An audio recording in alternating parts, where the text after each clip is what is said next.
ہے. ہم بارش کروا نہیں سکتے, ہم صرف دعا مانگ سکتے ہیں.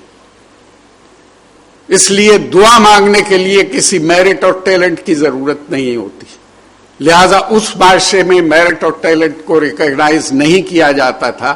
لیکن انڈسٹریل سوسائٹی میں, جس میں ہر پیسہ لگانے والے کا خیال یہ ہوتا ہے کہ اسے بہترین ٹیلنٹڈ لوگ ملنے چاہیے, جس نے کروڑوں روپے لگا کے فیکٹری بنائی ہے, یہ اس کے مفاد میں ہے کہ اس کے پاس بہترین انجینئر ہو, اس کے پاس بہترین مکینک ہو, اس کے پاس بہترین مارکیٹنگ مینیجر ہو, اس کے پاس بہترین سکلڈ مزدور ہو.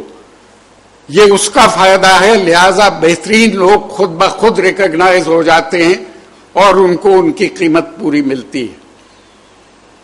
جب لوگوں کو یہ احساس ہوا کہ ان کی ایکسپرٹیز, ان کی مہارت کتنی قیمتی ہے, تو انہوں نے بادشاہ کے اختیارات کو چیلنج کیا اور اس طرح ایک نیا نظام وجود میں آیا. یہ روشن خیالی کی تحریک تھی.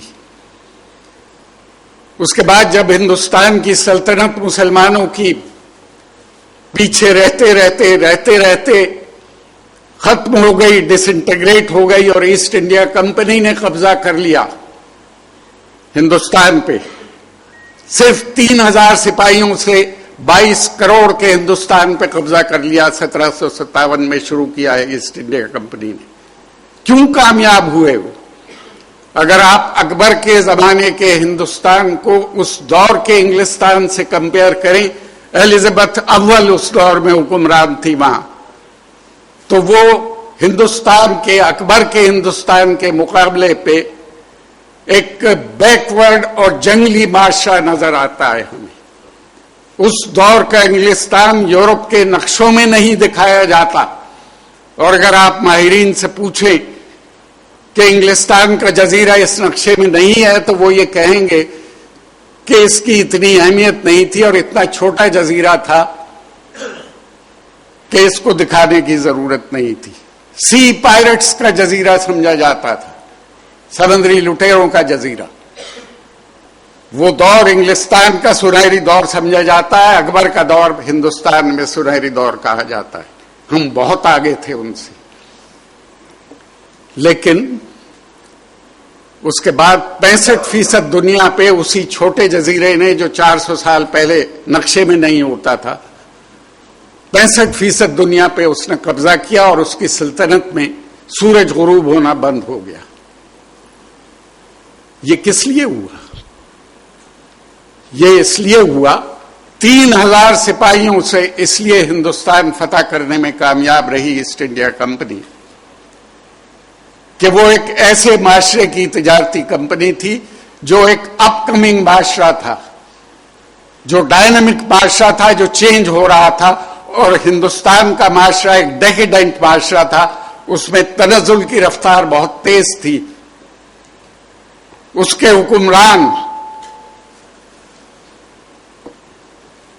15 دن لگاتار مشاعرے کر رہے تھے. اس کے حکمران ہجڑوں کی فوج بھرتی کر رہے تھے اپنی ریاستوں میں. اس کے حکمران رستم اور سوراب کے مرنے کا 40 دن کا سوگ منا رہے تھے. رستم اور سوراب کون تھے؟ وہ نواب صاحب کے لڑاکا بٹیر اور تیتر تھے کہ وہ مر گئے ہیں, ان کا 40 دن کا سوگ منایا جائے گا. یہ معاشرہ تھا جس کو ایک ترقی پذیر معاشرے نے شکست دی تھی. وہ معاشرہ روشن خیال تھا. یہ معاشرہ ایک ڈیکیڈنٹ, سڑا ہوا, ناکام, تنزل پذیر معاشرہ تھا. اور میں سمجھتا ہوں کہ ہمارا معاشرہ آج بھی اسی تنزل کا شکار ہے. ہم اس سلائڈ ڈاؤن ورڈ کو, اس تنزل کو روکنے میں ابھی تک کامیاب نہیں ہوئے. ہمارے ہاں آج بھی میرے جیسے کمزور نظر کے, جن کو 4 قدم دور چیز نظر نہیں آتی, حبیب بینک پلازا کی چھت پہ کھڑے ہو کے عید کا چاند دیکھتے ہیں, جبکہ آپ 200 سال کے چاند پریڈکٹ کر سکتے ہیں کہ کس وقت اور کس دن نظر آئے گا.